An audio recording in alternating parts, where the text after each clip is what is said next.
Hi friends, welcome to Quickery 24। आज हम लोग महेश कुमार बर्नवाल का ये बुक पढ़ते हैं। इसमें पॉलिटी स्टार्ट करते हैं। ये सभी एग्ज़ाम के लिए बहुत ही इम्पोर्टेंट है, इसलिए अगर आप लोग एग्ज़ाम की तैयारी कर रहे हैं कम्पिटिटिव एग्ज़ाम की, तो इस बुक को एक बार ज़रूर पूरा पढ़ लें। तो हम इस बुक का पूरा सीरीज करवा रहे हैं। तो फिजिक्स करवा चुके हैं, अब पॉलिटी करवा रहे हैं। पॉलिटी में को बड़ा चैप्टर है तो 3 भाग में पढ़ेंगे, और जब पूरा चैप्टर हो जाएगा तो सभी का एक ही साथ मास्टर वीडियो भी दे देंगे। वीडियो अच्छा लगे तो लाइक और सब्सक्राइब जरूर कीजिएगा। रेगुलेटिंग एक्ट 1773 द्वारा सर्वोच्च न्यायालय की स्थापना कहाँ की गई थी? तो कोलकाता में की गई थी सर्वोच्च न्यायालय की स्थापना 1774 में। भारतीयों को भारत के प्रशासन में भाग लेने का अधिकार किस अधिनियम के द्वारा प्राप्त हुआ था? तो चार्टर एक्ट 1833 के द्वारा हुआ था। भारतीय विधान परिषद को बजट पर बहस करने की शक्ति किस अधिनियम द्वारा प्राप्त हुई है? तो 1800 भारत परिषद अधिनियम 1892 के तहत हुई है। केंद्रीय विधानमंडल सर्वप्रथम किस अधिनियम के द्वारा द्विसदनीय बनाया गया? तो द्विसदनीय बनाया गया 1919 के भारत शासन अधिनियम के द्वारा। भारत के राष्ट्रपति को अध्यादेश निर्गत करने की शक्ति मूलतः किस अधिनियम से प्रेरित है? तो भारत शासन अधिनियम 1935 से प्रेरित है। भारत का संवैधानिक विकास ईस्ट इंडिया कंपनी के अंतर्गत और ब्रिटिश क्राउन के अंतर्गत। Regulating act 1773, Pitt's India act 1784, charter act 1793, charter act 1813, charter act 1833 और चार्टर एक्ट 1853। ब्रिटिश क्राउन के अंतर्गत भारत शासन अधिनियम 1858, भारत परिषद अधिनियम 1861, भारत परिषद अधिनियम 1892, भारत परिषद अधिनियम 1909, भारत शासन अधिनियम 1919, भारत शासन अधिनियम 1935, भारतीय स्वतंत्रता अधिनियम 1947। केंद्र में द्वैत शासन व्यवस्था किस अधिनियम द्वारा लागू की गई थी? द्वैत शासन भारत शासन अधिनियम 1935 द्वारा लागू की गई। ब्रिटिश भारत में किस अधिनियम में संघीय शासन का प्रावधान था? तो संघीय शासन का प्रावधान था भारत शासन अधिनियम 1935 के द्वारा।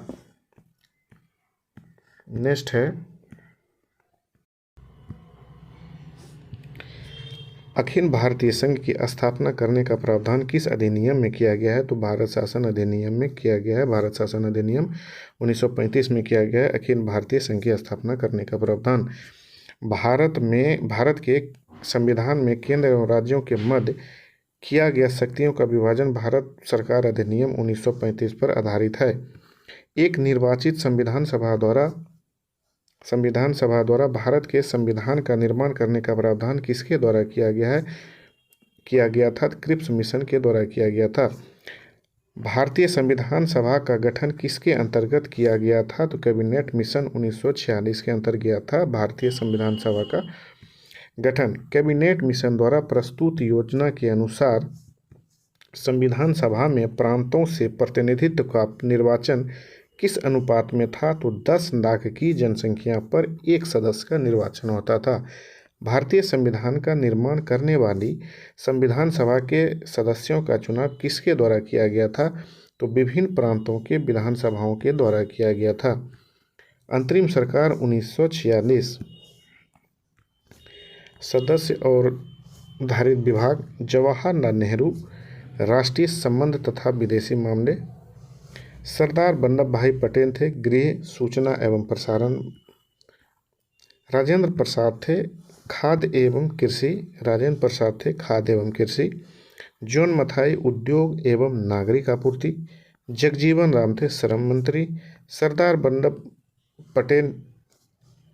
बलदेव सिंह थे रक्षा विभाग। लियाकत अली खां थे वित्त विभाग। श्री राजगोपालाचारी थे शिक्षा विभाग। भारत शासन अधिनियम 1919 की समीक्षा करने के लिए 1927 में साइमन कमीशन का गठन किया गया था।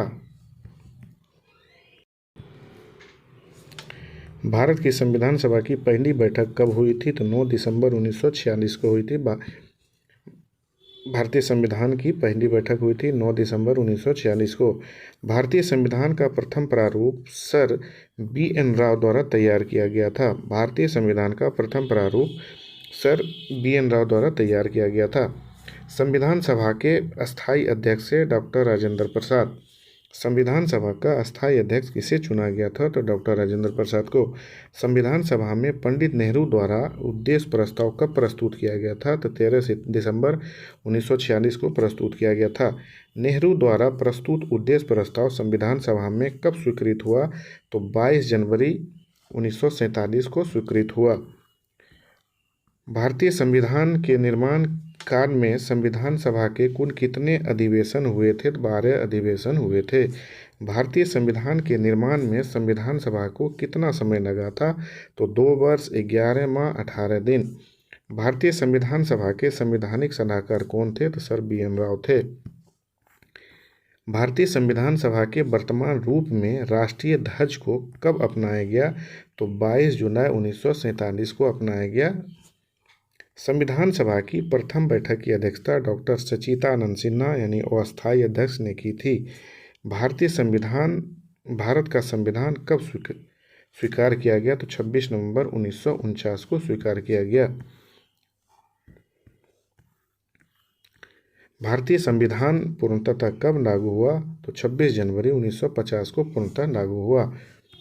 संविधान सभा 9 दिसंबर 1946 को संविधान सभा की प्रथम बैठक हुई थी, जिसमें डॉक्टर सच्चिदानंद सिन्हा को अस्थायी अध्यक्ष तथा 11 दिसंबर 1946 को डॉक्टर राजेंद्र प्रसाद को अस्थायी अध्यक्ष चुना गया था। संविधान सभा का प्रारंभ 13 दिसंबर 1946 को पंडित जवाहरलाल नेहरू द्वारा प्रस्तुत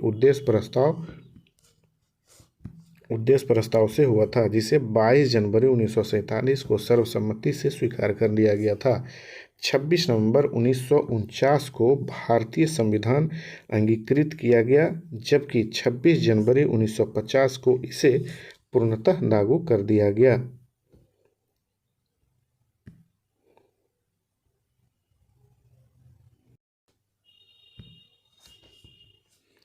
26 नवंबर 1949 को भारतीय संविधान किसके द्वारा अधिनियमित किया गया था? तो संविधान सभा के द्वारा।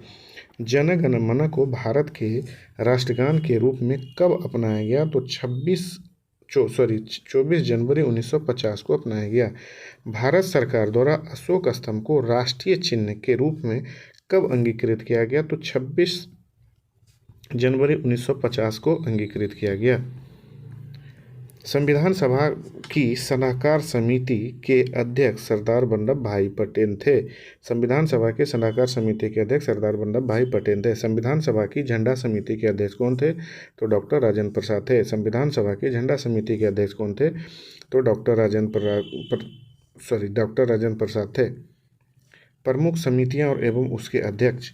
संघ शक्ति समिति पंडित जवाहरलाल नेहरू। संघ शक्ति समिति पंडित जवाहरलाल नेहरू। इसको ठीक से याद कर लीजिएगा, एग्जाम में हर बार आता है। संघीय संविधान समिति पंडित जवाहरलाल नेहरू। संघ है पंडित जवाहरलाल नेहरू। प्रांतीय संविधान समिति है सरदार वल्लभ भाई पटेल। इन्होंने सभी प्रांत को एक में मिलाया था, भारत में जितने प्रांत थे, इसीलिए सरदार वल्लभ भाई पटेल याद रखिएगा। प्रांतीय समिति। प्रारूप समिति डॉक्टर भीमराव अंबेडकर। प्रारूप समिति डॉक्टर भीमराव अंबेडकर।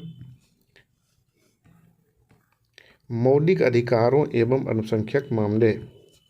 मौलिक अधिकारों एवं अल्पसंख्यकों संबंधी परामर्श समिति थे डॉक्टर सरदार वल्लभ भाई पटेल। प्रक्रिया नियम समिति डॉक्टर राजेंद्र प्रसाद। राज्यों के लिए समिति पंडित जवाहरलाल नेहरू। संचालन समिति डॉक्टर राजेंद्र प्रसाद। संविधान सभा के कार्यों से संबंधित समिति के अध्यक्ष कौन थे? तो G.B. मालवंकर थे। संविधान सभा के कार्यों से संबंधित समिति के अध्यक्ष कौन थे? तो G.B. मालवंकर थे। B.R. अम्बेडकर की अध्यक्षता में संविधान सभा की प्रारूप समिति में 6 अन्य सदस्य थे। N.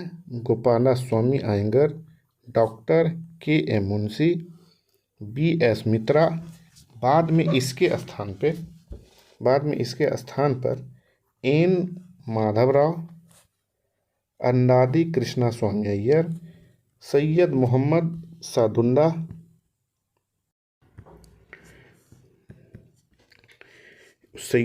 सादुल्ला तथा डीपी खेतान, इस बाद में इसके स्थान पर टी कृष्णमाचारी थे।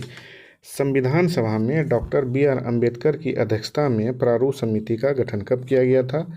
तो 29 अगस्त 1947 को प्रारूप समिति का गठन किया गया था।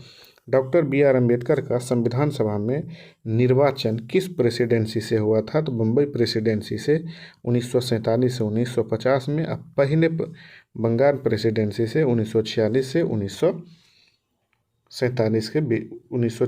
1947 के बीच हुआ था।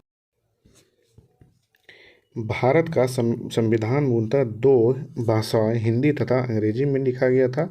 सभी सदस्यों ने इन दोनों प्रतियों पर हस्ताक्षर किए थे। संविधान के विभिन्न प्रावधानों और उसके स्रोत। भारतीय संविधान में मौलिक कर्तव्यों का विचार किस देश के संविधान से लिया गया है? तो मौलिक कर्तव्य रूस के संविधान से लिया गया है।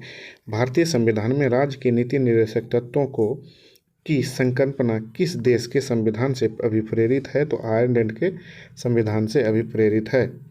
भारतीय संविधान की प्रस्तावना में सम्मिलित स्वतंत्रता, समानता एवं बंधुत्व का सिद्धांत किस देश से लिया गया है? तो फ्रांस से लिया गया है। सम्मिलित स्वतंत्रता, समानता एवं बंधुत्व का सिद्धांत किस देश से लिया गया है? तो फ्रांस से लिया गया है। भारत में न्यायिक पुनरावलोकन की संकल्पना किस देश के संविधान से ली गई है? तो संयुक्त राष्ट्र के अमेरिका से लिया गया है। नेक्स्ट है, भारतीय संविधान एक विशेष संविधान सभा द्वारा निर्मित एवं लिखित संविधान है। इस दृष्टिकोण से भारतीय संविधान अमेरिकी संविधान के समतुल्य है। भारतीय संविधान में संवैधानिक संशोधन का प्रावधान किस देश से लिया गया है? तो दक्षिण अफ्रीका से लिया गया है। संवैधानिक संशोधन का अधिकार दक्षिण अफ्रीका के संविधान से लिया गया है। भारत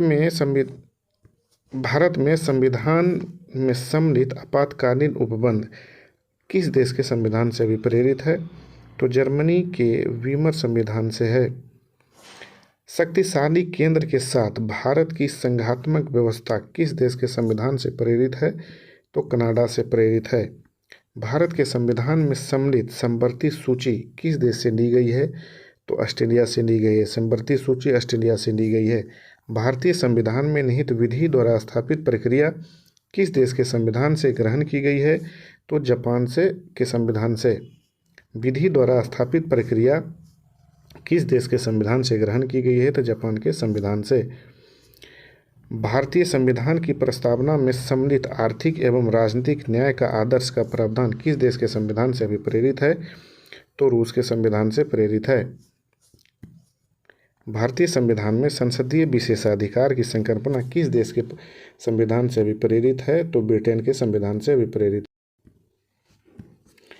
भारत के संविधान में सम्मिलित मूल अधिकार फंडामेंटल राइट्स किस देश के संविधान के प्रावधानों से प्रेरित है? तो संयुक्त राष्ट्र अमेरिका से प्रेरित है। देखिए, विभिन्न देशों के संविधान से लिए गए प्रावधान, देश और प्रावधान। संयुक्त राज्य अमेरिका से लिया गया है। संयुक्त राज्य अमेरिका। प्रस्तावना के शब्द यानी हम भारत के लोग। दूसरा है मूल अधिकार, स्वतंत्र न्यायपालिका। चौथा है न्यायिक पुनरावलोकन। पांचवा है सर्वोच्च न्यायालय एवं उच्च न्यायालय के न्यायाधीशों को पद से हटाए जाने की प्रक्रिया। राष्ट्रपति पर महाभियोग, जनहित याचिका, न्यायिक पुनरावलोकन प्रणाली, राष्ट्रपति का पद और यथोचित विधि प्रक्रिया। ब्रिटेन के संविधान से लिया गया है। विधि का शासन। ब्रिटेन विधि का शासन, संसदीय शासन प्रणाली, एक नागरिकता, द्विसदनीय व्यवस्था, विधि निर्माण प्रक्रिया, सर्वाधिक मत के आधार पर चुनाव जीत का निर्णय ब्रिटेन से। विधायिका में अध्यक्ष पद की भूमिका और संसदीय विशेषाधिकार, ये सभी लिया गया है ब्रिटेन से। दक्षिण अफ्रीका से लिया गया है संविधान संशोधन की प्रक्रिया दक्षिण अफ्रीका से। राज्यसभा के सदस्यों का निर्वाचन भी दक्षिण अफ्रीका से लिया गया है। कनाडा है स्वशक्त केंद्र के साथ संघीय व्यवस्था, शक्तियों का वितरण तथा विशिष्ट शक्तियों का केंद्र में निहित होना, केंद्र द्वारा राज्यों में राज्यपाल की नियुक्ति, उच्चतम न्यायालय का परामर्शी न्याय निर्णयन और संघात्मक विशेषताएं। ऑस्ट्रेलिया से लिया गया है ऑस्ट्रेलिया समवर्ती सूची, व्यापारिक वाणिज्य, समागम की स्वतंत्रता संबंधी प्रावधान, संसद के दोनों सदनों की संयुक्त बैठक और प्रस्तावना की भाषा ऑस्ट्रेलिया। आयरलैंड से है राज्य के नीति निर्देशक तत्व, राष्ट्रपति की निर्वाचन पद्धति, राज्यसभा के सदस्यों का नामांकन। फ्रांस से है गणतंत्रात्मक व्यवस्था, स्वतंत्रता, समानता एवं बंधुत्व का सिद्धांत। रूस से है मूल कर्तव्य, प्रस्तावना में सामाजिक, आर्थिक एवं राजनीतिक न्याय का आदर्श। जर्मनी से है आपातकाल के समय मूल अधिकारों का स्थगन, जर्मनी से आपातकाल के समय मूल अधिकारों का स्थगन। और जापान से है विधि द्वारा स्थापित प्रक्रिया, विधि द्वारा स्थापित प्रक्रिया। भारतीय संविधान में विधि निर्माण प्रक्रिया ब्रिटेन से, जबकि विधि द्वारा स्थापित प्रक्रिया जापान से लिया गया है। भारतीय संविधान के भाग, भारतीय संविधान के भाग, संबंधित विषय तथा उसके संबंधित अनुच्छेद। भाग 1 है संघ एवं उसका राज्य क्षेत्र, अनुच्छेद 1 से 4 के बीच है। संघ एवं उसका राज्य क्षेत्र 1 से 4 के बीच है। भाग 2 में है नागरिकता, भाग 2 में है नागरिकता, अनुच्छेद 5 से 11 के बीच है।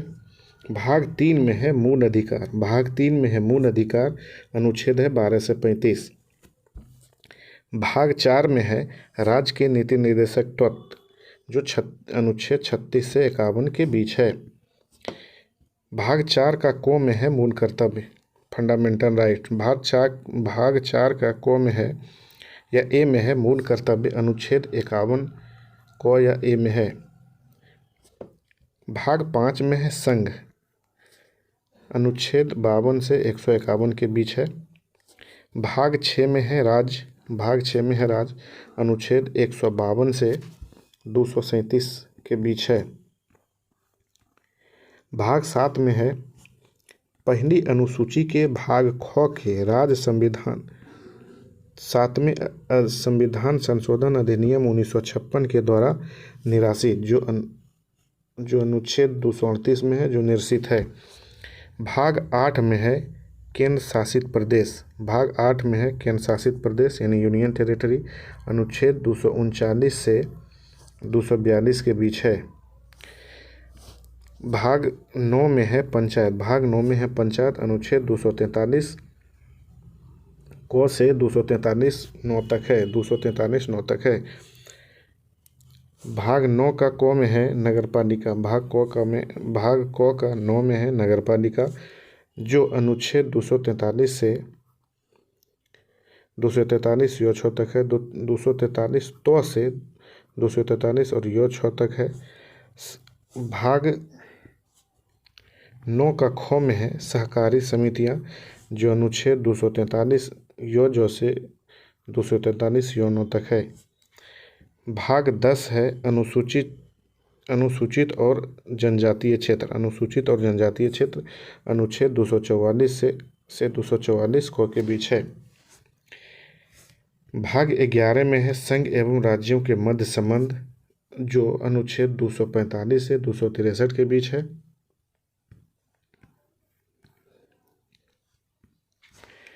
भाग 12 में है वित्त, संपत्ति, संविदाएं एवं वाद, 264 से 301 के बीच है। भाग 12 में है वित्त, संपत्ति, संविदाएं और वाद, जो अनुच्छेद 264 से 301 के बीच है। भाग 13 में है भारत के राज्य क्षेत्र के भीतर व्यापार, वाणिज्य एवं समागम, जो अनुच्छेद 301 से 307 के बीच है। भाग 14 में है संघ एवं राज्यों के अधीन सेवाएं। भाग 14 में है संघ एवं राज्यों के बीच अधीन सेवाएं, जो अनुच्छेद 208 से 223 के बीच है। भाग 14 का ए में है अधिकरण। भाग 14 का ए में है अधिकरण, जो 323 को से 323 खो के बीच है। भाग 15 में है निर्वाचन। भाग 15 में है निर्वाचन, जो अनुच्छेद 324 से 329 को के बीच है। भाग 16 में है कुछ वर्गों से संबंध में विशेष उपबंध, यानी अनुसूचित जातियों, अनुसूचित जनजातियों, पिछड़े वर्गों एवं आंग भारतीयों के संबंध में विशेष उपबंध जो है वो भाग 16 में है, अनुच्छेद 330 से 342 के बीच है। भाग 17 में है राजभाषा। भाग 17 में है राजभाषा, जो 343 से 351 के बीच है। भाग 18 में है आपात उपबंध, जो 352 से 360 के बीच में है। भाग 18 में है आपात उपबंध, अनुच्छेद 352 से 360 के बीच है।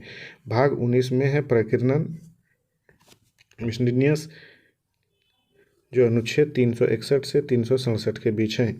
भाग 20 में है संविधान संशोधन, जो अनुच्छेद 368 में है।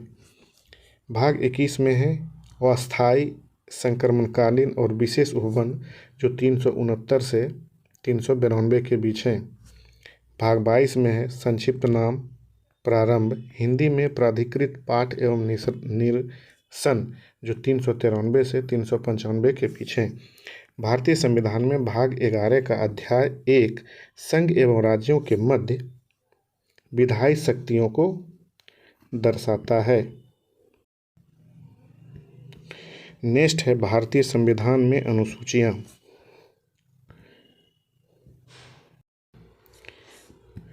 भारतीय संविधान में कुल कितनी अनुसूचियां हैं? तो 8 अनुसूचियां हैं, वर्तमान में 12 हैं। भारत के मूल संविधान में कुल कितनी अनुसूचियां थी? तो 8 थी, वर्तमान में 12 हैं। भारतीय संघ में नए राज्य के गठन का प्रावधान किस अनुसूची में किया गया है? तो प्रथम अनुसूची में किया गया है। भारतीय संविधान की प्रथम अनुसूची में राज्य के नाम तथा उसके राज्य क्षेत्र का विवरण प्रदान करती है। भारतीय संविधान में 9वीं अनुसूची को किस संविधान संशोधन के माध्यम से जोड़ा गया? तो संविधान के प्रथम संविधान संशोधन 1951 के द्वारा जोड़ा गया। नेक्स्ट है भारत के संविधान की किस अनुसूची में विभिन्न राज्यों में अनुसूचित क्षेत्रों के प्रशासन एवं नियंत्रण के लिए विशेष उपबंध है? तो 5वीं अनुसूची में है।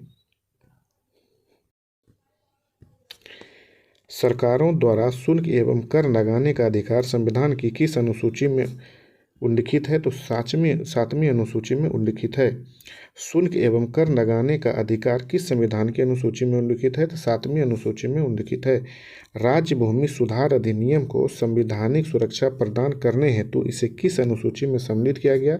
तो 9वीं अनुसूची में सम्मिलित किया गया। 10वीं अनुसूची को 52वें संविधान संशोधन अधिनियम 1985 द्वारा संविधान में जोड़ा गया तथा 51वें संविधान संशोधन अधिनियम 2003 द्वारा इसमें संशोधन किया गया। इसे दंड विरोधी कानून भी कहा जाता है। अंग्रेजी भारत में बोली जाने वाली एक प्रमुख भाषा है, परंतु इसे संविधान की 8वीं अनुसूची में शामिल नहीं किया गया है। अनुसूचियों की संक्षिप्त विवरण। पहली अनुसूची में है संघ एवं राज्य क्षेत्रों के नाम एवं उसकी सीमाएं। इसका संबंधित अनुच्छेद है अनुच्छेद 1 से 4। दूसरी अनुसूची है राष्ट्रपति, राज्यपाल, लोकसभा, राज्यसभा, विधानसभाओं के अध्यक्ष, उपाध्यक्ष, राज्यसभा, राज्य विधान परिषद के सभापति और उपसभापति, सर्वोच्च न्यायालय, उच्च न्यायालय के न्यायाधीश, भारत के नियंत्रक एवं महालेखा परीक्षक पदाधिकारियों के वेतन, भत्ते एवं पेंशन आदि से जुड़े प्रावधान हैं अनुसूची 2 में। इससे संबंधित अनुसूची है अनुच्छेद 59 का 3, 65 का 3, 75(6), 97, 125, 148 का 3, 158 का 3, 164 का 5, 186 और 221। अनुसूची तीसरा अनुसूची में है शपथ या प्रतिज्ञा, जो संघ राज्य मंत्री, संसदीय या राज्य विधानमंडल के सदस्य व चुनावों के प्रत्याशी, न्यायाधीश आदि द्वारा ली जाने वाली शपथ का प्रावधान है। तो इससे संबंधित अनुच्छेद है 75 का 4, 84, 99, 124(6), 148 का 2, 164 का 3, 173, 188, 219। चौथी अनुसूची है राज्यों एवं संघ राज्य क्षेत्रों के लिए राज्यसभा के स्थानों का आवंटन, जो संबंधित अनुच्छेद है अनुच्छेद 4 का 1 और 80 का 2 है। पांचवी अनुसूची है अनुसूचित क्षेत्र व जनजातियों के प्रशासन एवं नियंत्रण से जुड़े प्रावधान। इसका अनुच्छेद संबंधित है अनुच्छेद 244 का 1। छठी अनुसूची है जो बार बार एग्जाम में आता है असम, मेघालय, त्रिपुरा, मिजोरम। असम, मेघालय, त्रिपुरा, मिजोरम राज्यों के जनजातीय क्षेत्रों के प्रशासन से संबंधित उपबंध। इससे संबंधित अनुच्छेद है अनुच्छेद 244 का 2 और अनुच्छेद 275 का 1। सातवीं अनुसूची है संघ सूची, राज्य सूची एवं संवर्ती सूची। 100 से 7वीं और 100 से सूची। सातवीं अनुसूची है संघ सूची, राज्य सूची एवं संवर्ती सूची। यह है अनुच्छेद 246 में वर्णित है। आठवीं अनुसूची है संविधान द्वारा मान्यता प्राप्त 22 भाषाओं है। आठवीं अनुसूची में 22 भाषाओं का प्रावधान है, जो अनुच्छेद 344 का 1 और 351 में वर्णित है। नौवीं अनुसूची है भूमि सुधार, जमींदारी उन्मूलन से संबंधित अधिनियम, नियम, विनियम आदि जिन्हें न्यायिक पुनरावलोकन से बचाने के लिए इसमें सम्मिलित किया गया था। ये अनुच्छेद 31 का ख में वर्णित है। 10वीं अनुसूची में है दल बदल के आधार पर संसद एवं विधानसभा के सदस्यों की निरर्हता से संबंधित उपबंध है। 10वीं अनुसूची में दल बदल अनुच्छेद है 102 का 2 एवं 191 का 2। 11वीं अनुसूची है पंचायतों की शक्तियों उत्तरदायित्व निर्धारित किए गए हैं। पंचायतों की शक्तियाँ एवं उत्तरदायित्व निर्धारित किए गए हैं। अनुच्छेद 243 का 6 में है 11वीं अनुसूची पंचायतों की शक्तियाँ। 12वीं अनुसूची में है न्यायपालिकाओं की शक्तियाँ एवं उत्तरदायित्व निर्धारित किए गए हैं। अनुच्छेद 243 का 2 में। 8वीं अनुसूची में सिंधी भाषा 21वें संविधान संशोधन 1967 द्वारा जोड़ी गई। 8वीं अनुसूची में सिंधी भाषा 21वें संविधान संशोधन 1967 द्वारा जोड़ी गई। नेक्स्ट है भारतीय संविधान की विशेषताएं। भारतीय संविधान की विशेषताएं। संविधान में हमारे राष्ट्र की उल्लेख किन नामों से किया गया है? तो इंडिया, डेट इज भारत, यानी इंडिया अर्थात भारत। भारतीय संविधान की किस प्रकार की शासन प्रणाली की व्यवस्था की गई? तो संघात्मक शासन प्रणाली की व्यवस्था की गई है। संसदात्मक शासन प्रणाली में विधायिका कार्यपालिका पर नियंत्रण होता है। संसदात्मक शासन व्यवस्था में विधायिका का कार्यपालिका पर नियंत्रण होता है। अध्यक्षात्मक शासन प्रणाली का आधारभूत तत्व क्या है? तो एकल नागरिकता है। भारतीय संविधान की संसदीय शासन प्रणाली में ब्रिटेन की संसदीय शासन प्रणाली के मध्य मुख्य अंतर कौन सा है? तो न्यायिक समीक्षा है। न्यायिक समीक्षा है। भारतीय संविधान की मूल्य। भारतीय संविधान के मूल्य हैं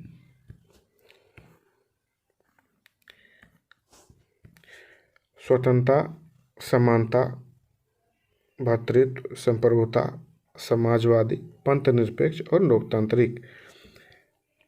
नेक्स्ट है नीति निर्देशक तत्व तथा मूल अधिकारों को संविधान की आत्मा किसने कहा? तो ग्रेनविन ऑस्टिन ने कहा। नीति निर्देशक तत्वों एवं मूल अधिकारों को संविधान की आत्मा किसने कहा? तो ग्रेनविन ऑस्टिन ने कहा। मूल संविधान में कुल कितने अनुच्छेद एवं कितनी अनुसूचियां हैं? तो 395 अनुच्छेद एवं 8 अनुसूचियां हैं। सर्वप्रथम कांग्रेस के किस अधिवेशन में जन गण मन गाया गया था? तो कलकत्ता अधिवेशन 1911 में गाया गया था। राष्ट्रगान के गायन का मानक समय कितना है? तो 52 सेकंड है।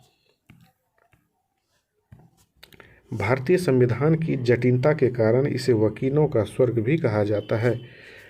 भारतीय संविधान की जटिलता के कारण इसे वकीलों का स्वर्ग भी कहा जाता है।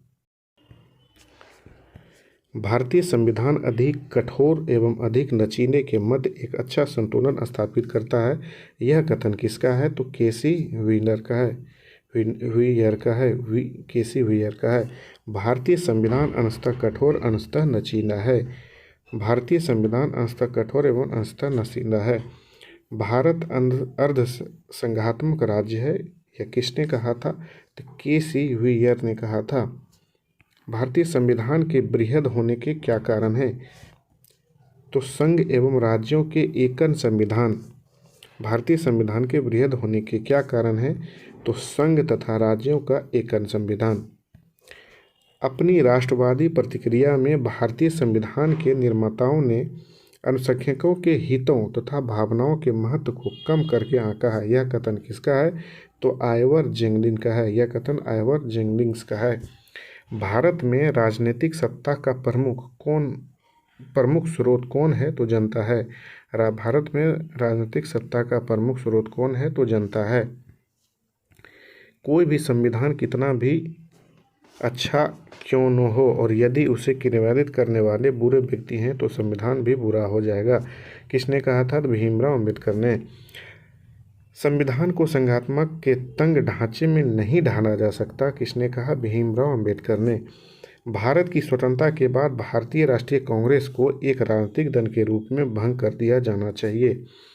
यह सुझाव किसने दिया था? महात्मा गांधी ने यह सुझाव दिया था। नेक्स्ट है, भारतीय संघवाद को सहकारी संघवाद किसने कहा था? ग्रेनविल ऑस्टिन ने कहा था। ग्रेगविल ऑस्टिन ने कहा था। भारतीय संघवाद को सहकारी संघवाद किसने कहा था? ग्रेनविल ऑस्टिन ने कहा था। अध्यक्षात्मक शासन प्रणाली में कार्यपालिका की समस्त शक्तियां किसमें निहित होती है? तो राष्ट्रपति में होती है।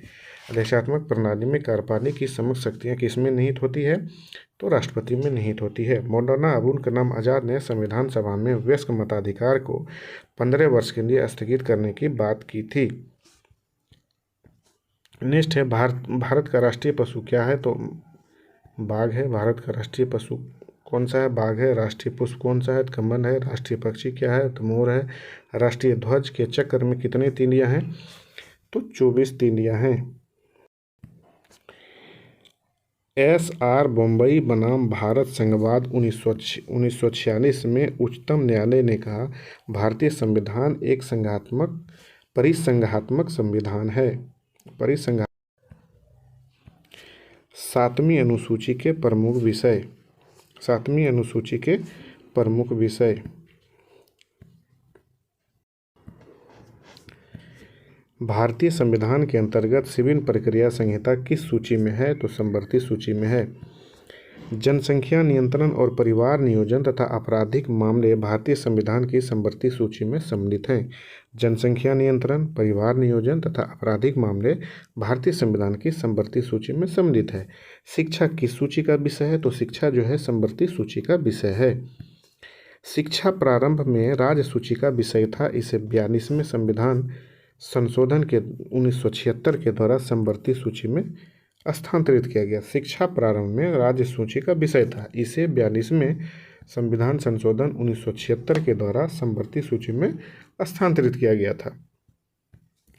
भूमि सुधार किस सूची के अंतर्गत शामिल है? तो भूमि सुधार राज्य सूची के अंतर्गत शामिल है। रेलवे पुलिस किस सूची का विषय है? तो रेलवे पुलिस राज्य सूची का विषय है।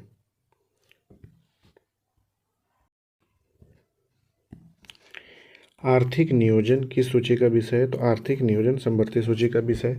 कृषि भारतीय संविधान की किस सूची के संबंधित है? राज्य सूची। कृषि राज्य सूची। 45 राज्य हैं राज्य सूची में। दंड प्रक्रिया भारतीय संविधान की 7वीं अनुसूची की सूची 3 यानी समवर्ती सूची में सम्मिलित है। विवाह विच्छेद और गोद लेना संविधान की 7वीं अनुसूची के अंतर्गत सम्मिलित किए गए हैं सूची 3 समवर्ती सूची में। तीनों सूचियों से संबंधित प्रमुख विषय: संघ सूची, राज्य सूची और समवर्ती सूची। संघ सूची में है प्रतिरक्षा, विदेशी मामले, नागरिकता, डाक व तार, निगम कर व सेवा कर, युद्ध और शांति, सीमा शुल्क एवं निर्यात शुल्क, बीमा, प्रत्यर्पण, शेयर बाजार, अंतर्राष्ट्रीय संधि और करार, रेलवे, मुद्रा एवं रिजर्व बैंक, समुद्र व हवाई मार्ग, विदेशी मामले और विदेशी व्यापार, लॉटरी, आयकर, कृषि से भिन्न, जनगणना, डाकघर, बचत बैंक, स्टॉक एक्सचेंज। राज्य सूची के विषय हैं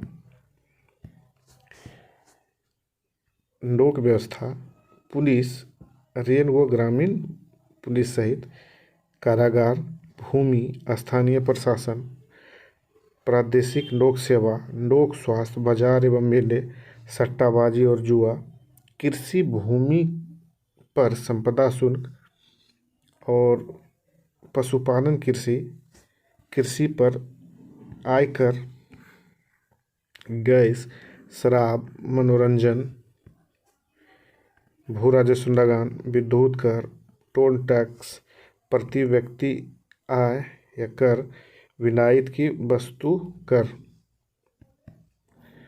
और संवर्ती सूची में है जो केंद्र और राज्य दोनों के अंतर्गत आता है।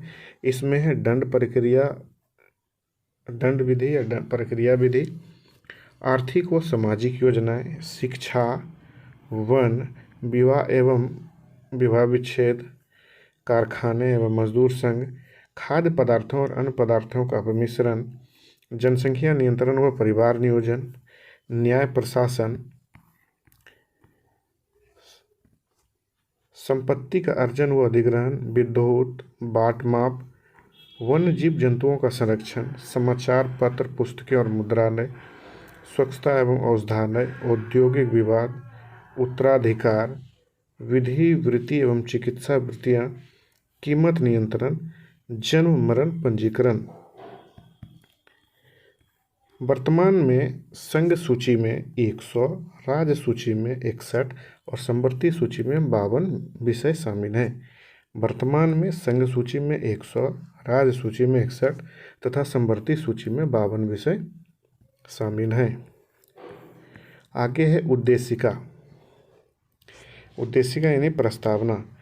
हम भारत के लोग भारत को एक संपूर्ण प्रभुत्व संपन्न समाजवादी पंथनिरपेक्ष लोकतांत्रिक गणराज्य बनाने के लिए उसके समस्त नागरिकों को सामाजिक, आर्थिक, राजनीतिक, न्याय, विचार, अभिव्यक्ति, विश्वास, धर्म और उपासना की स्वतंत्रता, प्रतिष्ठा एवं अवसर की समानता प्राप्त करने के लिए उन सब में व्यक्ति की गरिमा और राष्ट्र की एकता और अखंडता सुनिश्चित करने वाली बंधुता बढ़ाने के लिए दृढ़ संकल्प होकर अपने इस संविधान में आज तारीख 26 नवंबर 1949 मिति मार्गशीर्ष शुक्ल सप्तमी संवत 2006 विक्रमी के एतद द्वारा इस संविधान को अंगीकृत, अधिनियमित व आत्मसमर्पित करते हैं।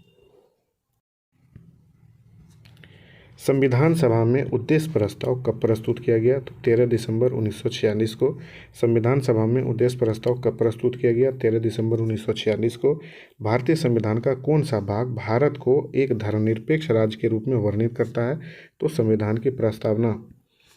भारतीय संविधान की प्रस्तावना में भारत को एक प्रभुत्व संपन्न समाजवादी पंथनिरपेक्ष लोकतांत्रिक गणराज्य के रूप में घोषित किया गया है। सर्वोच्च न्यायालय द्वारा एक ऐसा किस वाद में यह कहा गया कि अनुच्छेद 368 के अंतर्गत संविधान के प्रस्तावना में ही संशोधन किया जा सकता है, परंतु यह मूल ढांचे का उल्लंघन करने वाला नहीं होगा। यह केशवानंद भारती वाद 1973 में। संविधान संबंधी विचार। उद्देशिका को के.एम. मुंशी ने, राजनीतिक जनपत्री ठाकुर दास भार्गव ने संविधान की आत्मा तथा N.A. पानकीवाला ने संविधान का परिचय पत्र कहा। उद्देशिका को M.N. मुंशी ने, राजनीतिक जनपत्री जबकि ठाकुरदास भार्गव ने संविधान की आत्मा तथा एम.एन. पानकीवाला ने संविधान का परिचय पत्र कहा। अनुच्छेद 32 संवैधानिक उपचारों का अधिकार को डॉक्टर भीमराव अंबेडकर ने संविधान का हृदय एवं आत्मा कहा। अनुच्छेद 32 को अंबेडकर ने संविधान का हृदय एवं आत्मा कहा। सर अर्नेस्ट बर्गर ने प्रस्तावना को संविधान का परिचय पत्र कहा।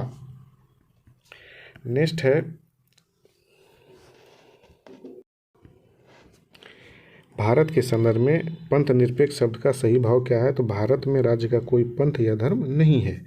उद्देशिका में सम्मिलित सामाजिक, आर्थिक एवं राजनीतिक न्याय के तत्व किससे संबंधित हैं? तो 1917 की रूसी क्रांति से संबंधित हैं। उच्चतम न्यायालय में किस वाद के बाद यह धारणा प्रस्तुत की गई कि उद्देशिका संविधान का अभिन्न अंग है? एस.आर. बम्बई बनाम यूनियन ऑफ इंडिया। उच्चतम न्यायालय ने किस वाद में यह धारणा प्रस्तुत की गई कि संविधान का उद्देशिका संविधान का अभिन्न अंग है? तो एस.आर. बम्बई बनाम यूनियन ऑफ इंडिया। सभी व्यक्ति पूर्णतः और समान रूप से मानव है, यह सिद्धांत कहलाता है सार्वभौमिकता का सिद्धांत। सभी व्यक्ति पूर्णतः और समान रूप से मानव है, यह सिद्धांत कहलाता है सार्वभौमिकता का सिद्धांत। भारत में लौकिक सार्वभौमिकता है क्योंकि संविधान की प्रस्तावना आरंभ होती है हम भारत के लोग शब्दों से। लोक कल्याण शब्द भारत के संविधान की उद्देशिका में नहीं बल्कि यह राज्य के नीति निर्देशक तत्व का भाग है। किस संशोधन के द्वारा भारतीय संविधान की उद्देशिका में संशोधन किया गया था? तो 42वें संविधान संशोधन के द्वारा भारतीय संविधान की प्रस्तावना में जिन आदर्शों और उद्देश्यों की रूपरेखा दी गई है उसका विस्तार कहाँ है? मूल अधिकारों, राज्य के नीति निर्देशक सिद्धांतों एवं मौलिक कर्तव्यों के अध्याय में है। राज्य का सबसे महत्वपूर्ण तत्व क्या है? तो राज्य का सबसे महत्वपूर्ण संप्रभुता है। समाजवादी, अखंडता तथा पंथ निरपेक्ष शब्द संविधान की प्रस्तावना में किस संशोधन द्वारा सम्मिलित किए गए थे? तो 42वें संविधान द्वारा सम्मिलित किए गए थे। उद्देशिका को राजनीतिक जनपत्री की संज्ञा किसके द्वारा दी गई? तो के.एम. मुंशी द्वारा दी गई। प्रस्तावना संविधान का अंग नहीं है। उच्चतम न्यायालय ने यह मत किस वाद में व्यक्त किया गया था? तो बेरूबारी संघ मामले में 1960 में। प्रस्तावना संविधान का अंग नहीं है। उच्चतम न्यायालय ने यह मत किस वाद में व्यक्त किया था? तो बेरूबारी संघ मामले में 1960 में। संविधान निर्माण में महत्वपूर्ण भूमिका निभाने वाले संविधान सभा के सदस्य सर अन्नादी कृष्णा स्वामी अय्यर के अनुसार संविधान की प्रस्तावना हमारे दीर्घकालिक सपनों का विचार है। गोरखनाथ बनाम पंजाब राज्य के मामले में न्यायमूर्ति एस. हिमायतुल्लाह ने उद्देशिका को संविधान की मूल आत्मा कहा है। संघ एवं राज्य क्षेत्र। अनुच्छेद 31 में भारत के राज्य क्षेत्र में निम्नलिखित क्षेत्र शामिल होंगे: राज्यों के राज्य क्षेत्र और संघ राज्य क्षेत्र और ऐसे अन्य राज्य क्षेत्र जो अर्जित किए जाएं। भारतीय संघ के अंतर्गत किसी राज्य को सम्मिलित करने का अधिकार किसे प्राप्त है? तो संसद को प्राप्त है। संविधान के प्रथम अनुच्छेद के अनुसार भारत होगा राज्यों का संघ है। भारत में कितने राज्य एवं संघीय प्रदेश हैं? तो 28 राज्य एवं 8 संघीय प्रदेश है जिसे राष्ट्रीय राजधानी क्षेत्र भी कहते हैं। जिसमें राष्ट्रीय राजधानी क्षेत्र भी सम्मिलित है। लोकसभा में केंद्र शासित प्रदेशों के लिए अधिकतम कितना सीटें आरक्षित है? तो 20 सीटें आरक्षित है। 2 पृथक केंद्र शासित प्रदेशों के रूप में जम्मू कश्मीर का विभाजन कब किया गया? तो 31 अक्टूबर 2019 को 2 पृथक केंद्र शासित प्रदेशों के रूप में जम्मू कश्मीर को विभाजित किया गया। संघ एवं उसके राज्य क्षेत्र से संबंधित अनुच्छेद विषय वस्तु अनुच्छेद 1 अनुच्छेद 1 में है संघ एवं उनका राज्य क्षेत्र, संघ के क्षेत्र का नाम। अनुच्छेद 2 में है नए राज्यों के प्रवेश अथवा स्थापना का संसद का अधिकार। अनुच्छेद 3 में है नए राज्यों की स्थापना तथा वर्तमान राज्यों के क्षेत्रफल, सीमा अथवा नामों में परिवर्तन। अनुच्छेद 4 में है अनुच्छेद 2 और 3 के अंतर्गत बनाए गए कानून जिसके द्वारा पहली तथा चौथी अनुसूची एवं पूरक आनुषंगिक एवं अनुवर्ती मामलों में संशोधन किया जा सके।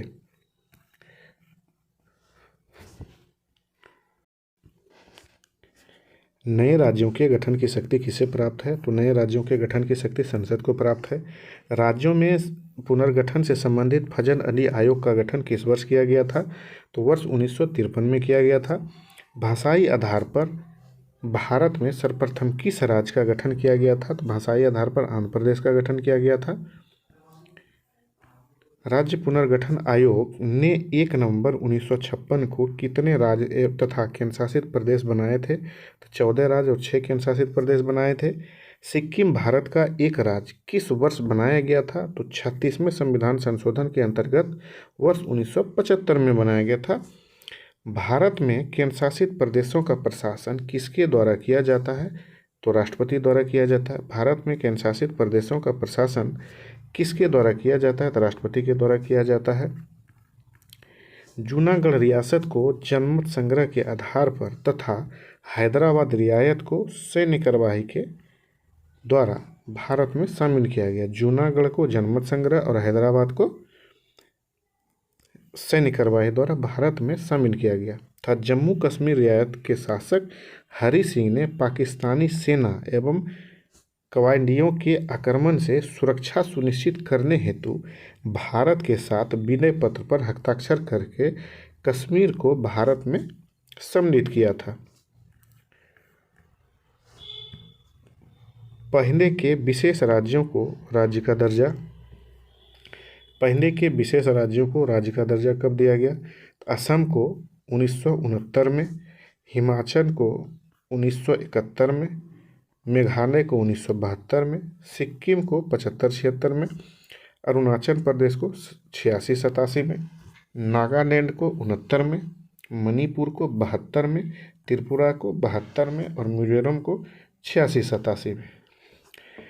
असम और नागालैंड को 69 में, हिमाचल को 71 में, मेघालय मणिपुर और त्रिपुरा को 72 में, सिक्किम को 75-76 में और अरुणाचल और मिजोरम को 86-87 में।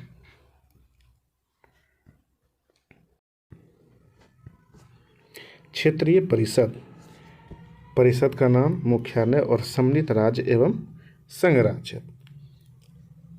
क्षेत्रीय परिषद को 5 भागों में बांटा गया भारत को। तो उत्तरी क्षेत्रीय परिषद, केंद्रीय क्षेत्रीय, पूर्वी क्षेत्रीय परिषद, पश्चिमी क्षेत्रीय परिषद और दक्षिणी क्षेत्रीय परिषद। तो उत्तरी क्षेत्रीय परिषद का मुख्यालय नई दिल्ली है। इसमें सम्मिलित राज्य हैं जम्मू कश्मीर, लद्दाख, हिमाचल प्रदेश, हरियाणा, पंजाब, राजस्थान, दिल्ली और चंडीगढ़। जम्मू कश्मीर, लद्दाख, हिमाचल प्रदेश, हरियाणा, पंजाब, राजस्थान, दिल्ली और चंडीगढ़। केंद्रीय क्षेत्रीय परिषद जिसका मुख्यालय प्रयागराज में है। इसमें सम्मिलित राज्य हैं उत्तर प्रदेश, उत्तराखंड, मध्य प्रदेश, छत्तीसगढ़। उत्तर प्रदेश, उत्तराखंड और मध्य प्रदेश, छत्तीसगढ़। तीसरा है पूर्वी क्षेत्रीय परिषद, इसका मुख्यालय कोलकाता में है। इसमें राज्य सम्मिलित हैं बिहार, झारखंड, पश्चिम बंगाल, उड़ीसा और सिक्किम। चौथा है पश्चिमी क्षेत्रीय परिषद, इसका मुख्यालय मुंबई में है। इसमें सम्मिलित राज्य हैं गुजरात, महाराष्ट्र, गोवा, दादर व नगर हवेली तथा दमन व दीव। पांचवा है दक्षिण क्षेत्रीय परिषद जिसका मुख्यालय चेन्नई में है। इसमें सम्मिलित राज्य हैं आंध्र प्रदेश, कर्नाटक, तमिलनाडु, केरल, पुडुचेरी और तेलंगाना। दिसंबर 1953 में फजल अली की अध्यक्षता में 3 सदस्यीय राज्य पुनर्आयोग का गठन किया गया था। नेक्स्ट है भारतीय संविधान के भाग। भारतीय संविधान के भाग। भारतीय नागरिकता प्राप्ति हेतु 5 प्रकार से प्राप्त किया जा सकता है। पहला है जन्म से, दूसरा है वंशाधिकार द्वारा, तीसरा है पंजीकरण द्वारा, चौथा है देशीकरण द्वारा और पांचवा है भूमि के अर्जन द्वारा। यानी 5 प्रकार से भारतीय नागरिकता प्राप्त किया जा सकता है। भारतीय संविधान की किस प्रकार की नागरिकता प्रदान करता है? तो भारतीय संविधान एकल नागरिकता प्रदान करता है। संयुक्त राज्य अमेरिका ने दोहरी नागरिकता के सिद्धांत को अपनाया है। नागरिक संशोधन अधिनियम 2019 यानी CAA में किन देशों के हिंदू, बौद्ध, सिख, जैन, पारसी तथा ईसाई नागरिकों को भारत की नागरिकता प्राप्त करने का प्रावधान है? तो इसमें देश हैं पाकिस्तान, बांग्लादेश और अफगानिस्तान। पाकिस्तान, बांग्लादेश और अफगानिस्तान। भारतीय नागरिकों की नागरिकता किस आधार पर समाप्त हो सकती है? तो या तो त्याग कर दे, परित्याग कर दे या पर्यावसान कर दे, यानी वचना के आधार पर। भारत से बाहर लगातार कितने वर्ष तक रहने पर भारतीय नागरिकता समाप्त कर दी जाती है? तो 7 वर्ष तक दूसरे देश में रहने पर भारतीय नागरिकता समाप्त कर दिया जाता है। प्रवासी भारतीय दिवस कितने समयानंतर पर मनाया जाता है? प्रवासी भारतीय दिवस प्रत्येक 2 वर्ष पर मनाया जाता है। नागरिकों से संबंधित प्रमुख अनुच्छेद 5 विषय वस्तु हैं। अनुच्छेद 5 में है संविधान लागू होने के समय नागरिकता। अनुच्छेद 6 में है पाकिस्तान से भारत को प्रव्रजन करने वाले व्यक्तियों को नागरिकता अधिकार। अनुच्छेद 7 में है पाकिस्तान से प्रव्रजित व्यक्तियों के नागरिकता का अधिकार। अनुच्छेद 8 में है भारतीय मूल के उन लोगों के नागरिकता अधिकार जो भारत के बाहर रह रहे हैं। 9वां में है जिस व्यक्तियों ने स्वेच्छा से विदेशी नागरिकता प्राप्त कर ली है उनकी भारतीय नागरिकता समाप्त मान ली जाएगी। अनुच्छेद 10 में है नागरिकता संबंधी अधिकारों की निरंतरता। अनुच्छेद 11 में है संसद द्वारा कानून बनाकर नागरिक अधिकारों का नियमन। लक्ष्मीवंत सिंघवी समिति ने किससे संबंधित है? तो दोहरी नागरिकता से। लक्ष्मीवंत सिंघवी समिति किससे संबंधित है? तो दोहरी नागरिकता से संबंधित है। किसी व्यक्ति द्वारा भारतीय बैंकों में धन जमा करके भारत की नागरिकता नहीं प्राप्त की जा सकती है। भारतीय संविधान में एकल नागरिकता का प्रावधान किस देश से लिया गया है? तो भारत में एकल नागरिकता का प्रावधान ब्रिटेन से लिया गया है।